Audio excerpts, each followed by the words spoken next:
Bem-vindo ao terror de Saint-Stifla. Aqui, o medo observa você. Agora, fique com a história de hoje, O Cemitério de Canto Perdido.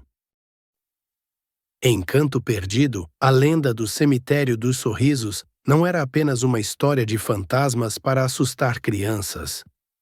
Era um fio sombrio tecido na própria tapeçaria da cidade. E ninguém conhecia esses nós e emaranhados melhor do que o ancião Barnabé.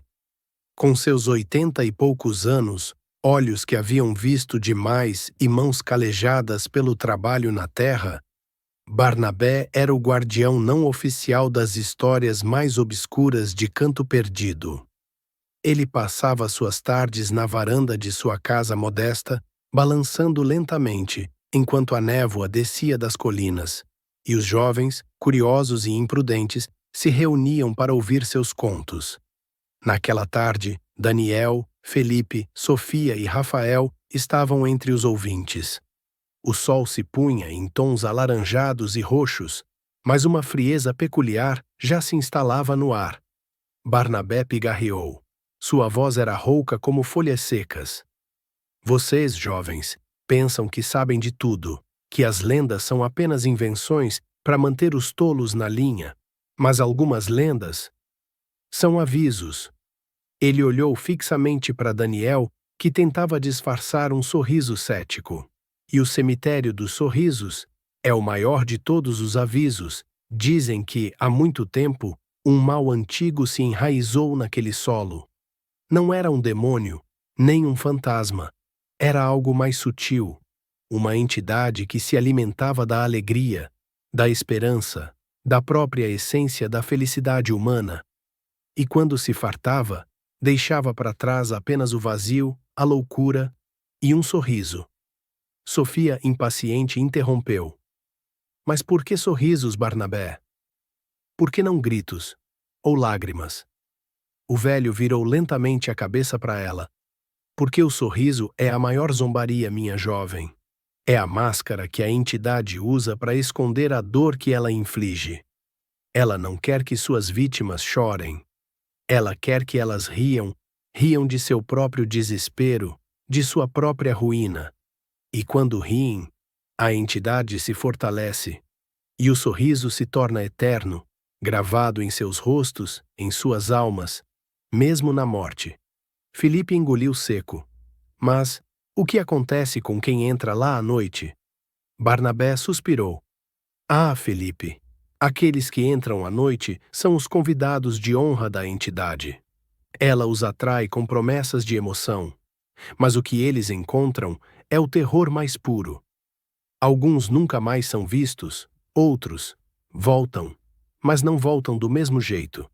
Seus olhos estão vazios, suas mentes quebradas, e em seus lábios, um sorriso. Um sorriso que não é deles. É a assinatura da entidade. Rafael perguntou. Existe alguma forma de se proteger? A única proteção, meu jovem, é a sabedoria. Saber que algumas portas não devem ser abertas. Mas a juventude é cega para a sabedoria. E é por isso que a entidade sempre encontra novas vítimas. Enquanto a escuridão engolia Canto Perdido, as palavras do ancião Barnabé pairavam no ar. Daniel sentiu um frio na barriga. Sofia, uma pontada de medo.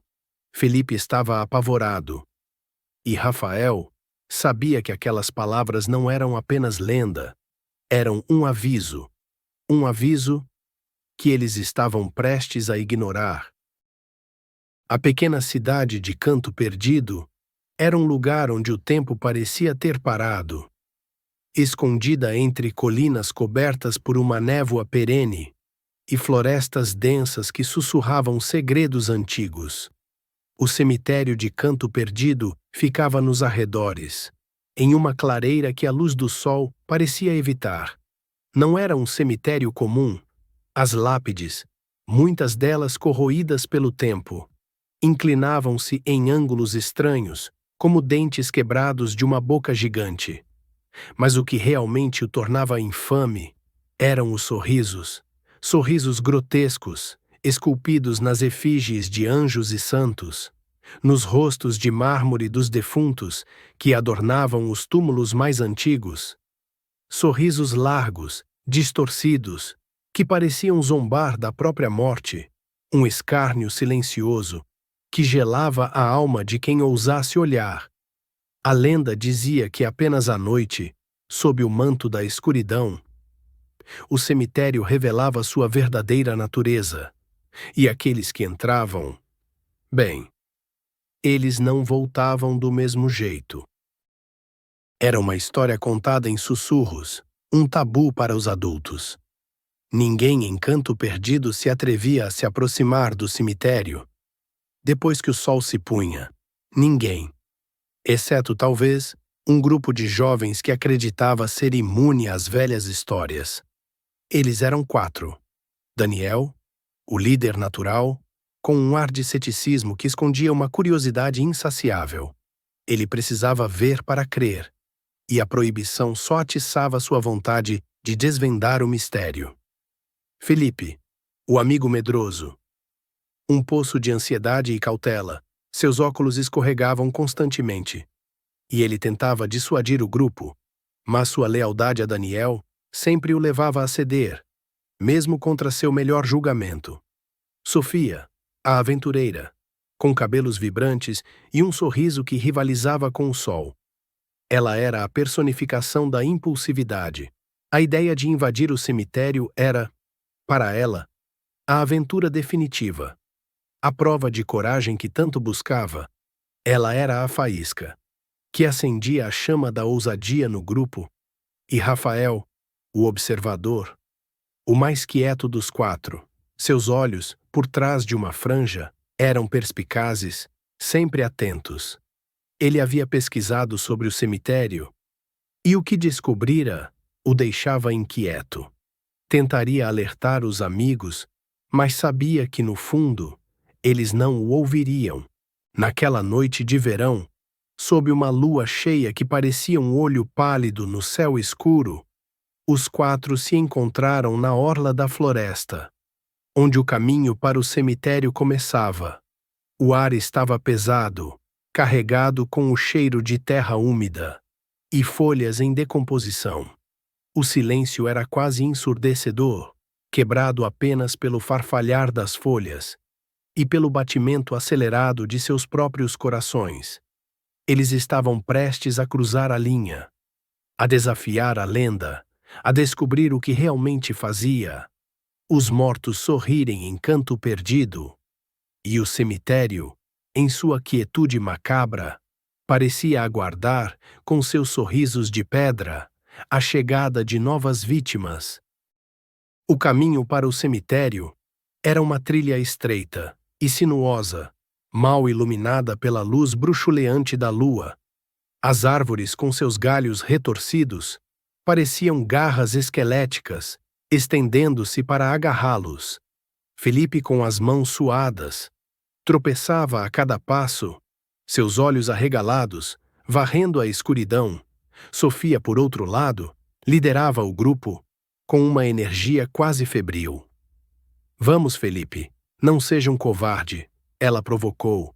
É só um monte de pedras velhas e histórias de fantasmas. Daniel, caminhando logo atrás, sentia uma pontada de apreensão, mas a adrenalina, de desafiar o desconhecido, era mais forte. Ela tem razão, Felipe. É só uma lenda. Sua voz, embora firme, não conseguia abafar a dúvida que começava a se instalar em seu próprio peito. Rafael, o último da fila, mantinha-se em silêncio. Ele sabia que não era apenas uma lenda, o ar estava ficando mais frio, e um cheiro adocicado e nauseante, como o de flores murchas e terra revolvida, começou a impregnar o ambiente. De repente, um sussurro quase inaudível, que parecia vir de todas as direções ao mesmo tempo. Era como se a floresta estivesse rindo. Felipe parou abruptamente. Vocês ouviram isso? Ele perguntou, a voz embargada. Sofia revirou os olhos. Foi só o vento, Felipe. Mas Daniel também havia ouvido. Não, não foi o vento. Parecia. Uma voz Rafael levantou a cabeça. É o cemitério. Ele está nos chamando. Sua voz era um sussurro, mas carregada de uma gravidade que fez o coração de Daniel apertar. Eles continuaram, a tensão crescendo. A cada passo, o cheiro adocicado se intensificava e os sussurros se tornavam mais claros, embora ainda ininteligíveis. Finalmente, a trilha se abriu para a clareira. O cemitério de Canto Perdido erguia-se diante deles. A névoa rastejava pelo chão, envolvendo as lápides, em um véu fantasmagórico. E então, eles viram os sorrisos, não apenas nas estátuas, mas em cada lápide, em cada cruz. Pareciam mais vívidos, mais grotescos sob a luz da lua, como se estivessem se contorcendo em uma alegria macabra. Sofia, apesar de sua bravata, sentiu um nó na garganta. Isso é estranho, ela murmurou. A curiosidade, no entanto, superou o medo. Sofia estendeu a mão, hesitante, para tocar o rosto de pedra de uma efígie. No momento em que seus dedos roçaram a superfície fria, um som agudo e estridente cortou o ar, como um grito de dor misturado a uma risada histérica. A névoa ao redor da lápide pareceu se agitar, e por um instante ela jurou ter visto os olhos da efígie se abrirem, fixando-se nela com uma intensidade maligna. Sofia recuou bruscamente. O que foi isso? Felipe gritou, quase em pânico. Daniel olhou para Rafael. Você sabia? Não sabia? Rafael assentiu. Eu avisei. Este lugar não é o que parece. Há algo aqui, algo que quer que a gente sorria. O silêncio que se seguiu foi ainda mais aterrorizante do que os sussurros. Eles estavam dentro do cemitério dos sorrisos, e a entidade já havia notado a presença deles.